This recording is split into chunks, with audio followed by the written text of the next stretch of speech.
ပတ်ဝန်းကျင်ရဲ့စကားသံတွေကြောင့်လူတွေရဲ့ထိုးနှက်မှုကို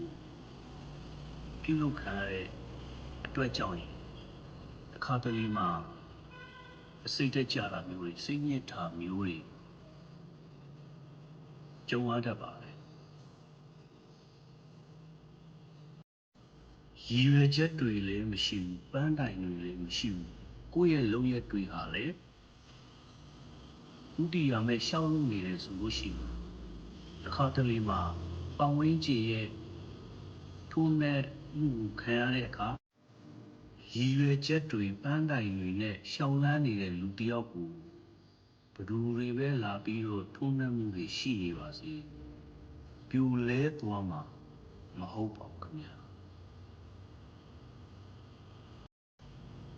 ရည်ရွယ်ချက်တွေလည်းမရှိဘူးပန်းတိုင်တွေလည်းမရှိဘူးကိုယ့်ရဲ့လုပ်ရက်တွေဟာလည်းဥတီရမဲ့ရှောက်လို့နေတယ်ဆိုလို့ရှိရင်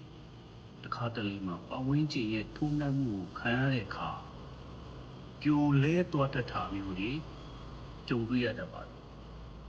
အဲ့ဒီအတွက်ရည်ရွယ်ချက်တွေပန်းတိုင်တွေထားရှိဖို့လိုအပ်ပါတယ်မိမိအတွက်ပဲဖြစ်ဖြစ်လုပ်ငန်းအတွက်ပဲဖြစ်ဖြစ်မိသားစုအတွက်ပဲဖြစ်ဖြစ်စသဖြင့်ရည်ရွယ်ချက်ပန်းတိုင်မျိုးတွေထားရှိဖို့လိုအပ်ပါတယ်အဲ့ဒီရည်ရွယ်ချက်ပန်းတိုင်တွေအတိုင်းကိုယ့်ရဲ့လုပ်ရက်တွေဟာလည်းနေ့စဉ်ကိုလုပ်နေတဲ့လုပ်ရက်တွေဟာလည်းရည်ရွယ်ချက်ပန်းတိုင်တွေကိုရောက်စေမဲ့အလုပ်မျိုးတွေဖြစ်နေဖို့လိုအပ်ပါတယ်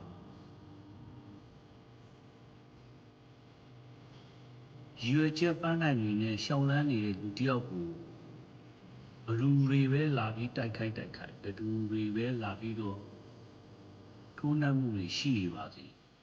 ပြိုလဲသွားမှာမဟုတ်ပါဘူး